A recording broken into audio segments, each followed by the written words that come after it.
Nik esango neuke gaur egun ikasle gehiago egongo bazirean be lan eukiko aurriela.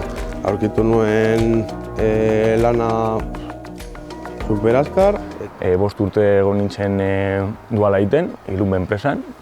Beti Zuleibarrekin kontaktua egon da.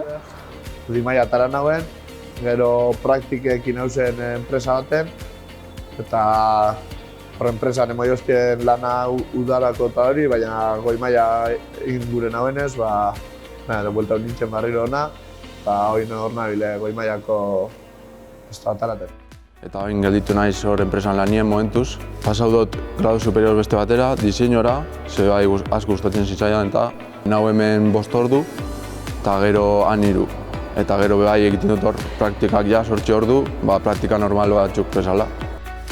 Oso prestatuta irten nintzela eta seguro joan nintzela bere gunean lantokire.